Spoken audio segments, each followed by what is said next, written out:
Hello guys, आज आपका एक बार और स्वागत है हमारे यूट्यूब चैनल स्टडी विद जैसर में। तो प्यारे बच्चों, आज का जो टॉपिक क्लास 12th के बच्चों के लिए है, चैप्टर फर्स्ट है ज्योग्राफी का। इस वीडियो लेक्चर को हम दो पार्ट में खत्म करेंगे। केवल और केवल एमसीक्यू क्वेश्चन करने वाले हैं इसके अंदर, जो कि आने वाले प्री बोर्ड में बहुत ज़्यादा इंपॉर्टेंट रहने वाले हैं। एक बात और कहना चाहूँगा, अगर आप मेरे वीडियो को देखते हैं, अगर आपको वीडियो पसंद आती है तो प्लीज़ लाइक और सब्सक्राइब कर दीजिएगा। सब्सक्राइब करने के बाद आप बेल आइकन को जरूर प्रेस कर दीजिएगा। और दूसरी बात ये भी इंपॉर्टेंट एक क्वेश्चन है, अगर आपको वीडियो समझ नहीं आती है या एग्जाम में क्वेश्चन नहीं आते हैं तो प्लीज़ डिसलाइक करने में सेकंड का टाइम मत लीजिएगा। तो चलिए आइए स्टार्ट करते हैं। क्वेश्चन नंबर पहला देखो, जरा ध्यान दें। चैप्टर फर्स्ट है ज्योग्राफी का, ध्यान देना बच्चों। पहला क्वेश्चन, किस सिद्धांत के द्वारा अग्नि की खोज करी गई? ऐसा कौन सा सिद्धांत था जिसके द्वारा अग्नि की खोज करी गई? तो ध्यान रखना, आज से अगर हम आदिकाल की बात करें, आदिकाल के समय की बात करें, तो उस समय आदि मानव हुआ करते थे। तो आदि मानव के द्वारा कहीं ना कहीं दो पत्थरों के घर्षण करने की वजह से अग्नि की खोज करी गई थी। देखिए ऑप्शन में क्या है, क्या ये पहला क्वेश्चन पूछा गया है, गुरुत्वाकर्षण, डीएनए, घर्षण और गति का नियम। तो आई होप आप जानते हैं जो अग्नि की जो खोज थी, अग्नि की जो खोज थी वह घर्षण के द्वारा करी गई। किसके द्वारा करी गई? घर्षण के द्वारा करी गई। तो चलिए करते हैं क्वेश्चन नंबर सेकंड। देखिए अगला क्वेश्चन है, ग्रिफिथ टेलर का सिद्धांत किस विचारधारा से संबंधित है? जो ग्रिफिथ टेलर थे, इस चैप्टर का बहुत ही ज्यादा इंपॉर्टेंट रोल है इनका। अगर मैं जब समरी स्टार्ट करूंगा तो आप विस्तार से बताऊंगा आप लोगों को। ग्रिफिथ टेलर जो थे, इन्होंने कौन सी विचारधारा दी? तो ध्यान रखना बच्चों, ग्रिफिथ टेलर के द्वारा नव निश्चयवाद। कौन सी बच्चों? आपके पास ऑप्शन 4 है। पहला संभववाद, दूसरा नव निश्चयवाद, तीसरा निश्चयवाद और चौथा इनमें से कोई नहीं। तो जो नव निश्चयवाद विचारधारा ग्रिफिथ टेलर ने दी थी। तो चलिए करते हैं क्वेश्चन नंबर थर्ड। केयरफुली सुनिएगा बच्चों, ध्यान से एकदम।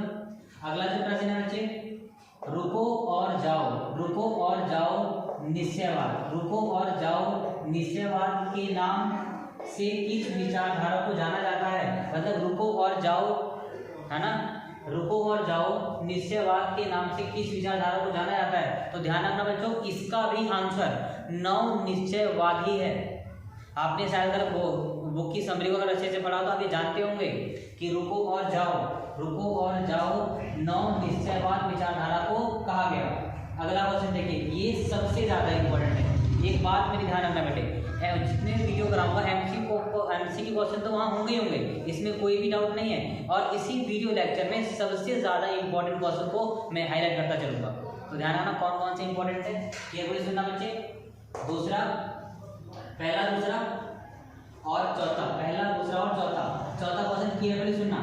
मनुष्य अपने विकास की आरंभिक अवस्था में प्रकृति का प्रकोप से डरता था। मतलब जब मनुष्य स्टार्टिंग में जब मनुष्य आया, आपको पता होगा क्लास 11 की ज्योग्राफी आपने पढ़ी हो, चैप्टर नंबर 2 में आपको पता होगा कि मानव का जन्म किस काल में हुआ था। तो जब पृथ्वी पर मानव सबसे पहले आया, उस समय क्या था, वो जो मानव था बेटे वो भगवान मतलब प्रकृति के प्रकोप से बहुत डरा करता था, बहुत ज्यादा डरा करता था।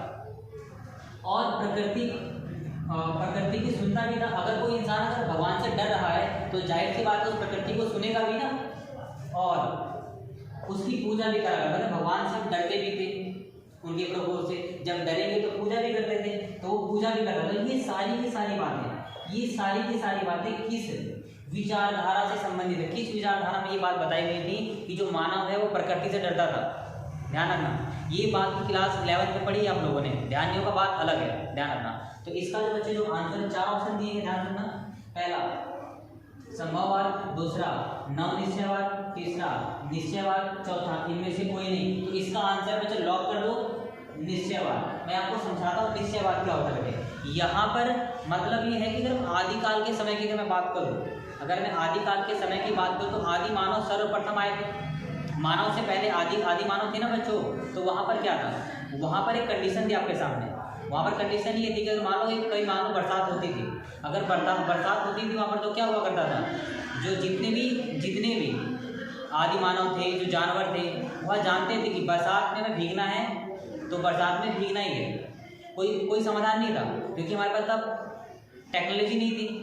कि बरसात से बचने के लिए छतरी ले लेते। अगर धूप होती, आज के टाइम में छतरी ले लेते क्या? पहले के जमाने में ऐसा कुछ था क्या? बड़े बड़े मकानों में जाया करते थे, ऐसा कुछ नहीं था। तो यहाँ पर निश्चयवाद का सिर्फ इतना सा मतलब है कि पृथ्वी पर जो प्रकृति है, जो भी कुछ हमारे सामने पेश कर रही है, उसे हमें झेलना था, वो झेलना था। हम डरते थे बरसात ना आ जाए, बरसात ना आ जाए। तो यही क्या है बच्चे? निश्चयवाद है। बात को समझना।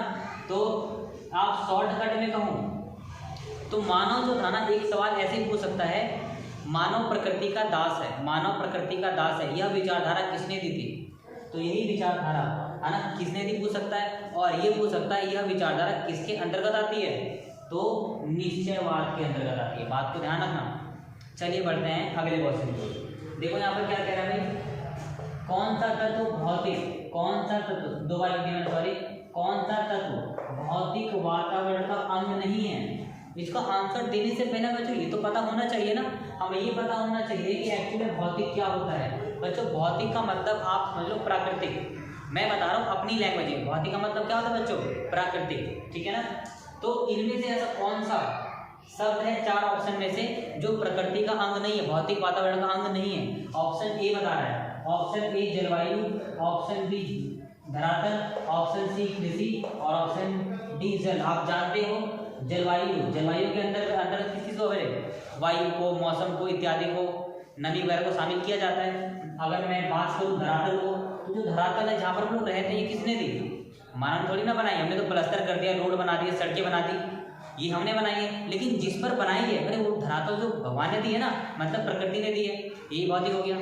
अगर ऑप्शन जो चौथा है जल, महासागर से प्राप्त हो, महासागर में थोड़ा ना बनाए थे, प्रकृति ने बनाए थे, भौतिक वातावरण है ये भी। आपको सवाल ने पूछा कौन सा भौतिक नहीं है, तो कृषि, कृषि इसका आंसर बच्चों, कृषि भौतिक नहीं है। अब आप कहेंगे कृषि भौतिक, ये कैसे, मतलब कृषि कैसे नहीं है? तो इसका आंसर नहीं, क्या आंसर दूंगा। देखो पेड़ पौधे जब पैदा होते हैं, मतलब उनका अगर जन्म होता है, अपने आप जम जाते हैं, उस केस में हम लोग नहीं जमाते उसका ना, तो हम लोग नहीं उगाते, वो जम जाते हैं, तो उसका हम नाम देते हैं जंगल। ये प्रकृति है, बात को समझ रहे मेरी। दूसरा, खेत, जो हम लोग खेत को बनाते हैं ना, जो तो कहा जाए कृषि, किसान एक काम को करता है, आप जानते हैं कृषि काम कौन करता है? किसान करता है, प्रकृति ने तो करा नहीं ना, इसीलिए किसका है बेटी? भौतिक वातावरण का अंग यह नहीं है। अगला क्वेश्चन है, किसने नवनियतिवाद का प्रतिपादन किया? ध्यान रखना बेटे, ग्रिफिथ टेलर थे जिन्होंने नवनियतिवाद का प्रतिपादन किया था। अब बढ़ते हैं अगले क्वेश्चन की ओर, केयरफुली सुनना बच्चों। अगला क्वेश्चन है, निम्न में से कौन सा भूगोलवेत्ता फ्रांस से संबंध रखता है? ऐसा कौन सा भूगोलवेत्ता था जो कि फ्रांस में उनका जन्म हुआ हो, या फ्रांस से एजुकेशन, मतलब वहां से किसका संबंध था? तो ध्यान रखना, उनका जो आंसर है बच्चे, उनका जो आंसर है वो ब्लास, क्या है? विडाल्डी लाप्लास, है ना, पूरा नाम है इनका, ठीक है। अगला क्वेश्चन, ये तीन नहीं थे। अगला क्वेश्चन है, विडाल्डी लाप्लास ने किस उपागम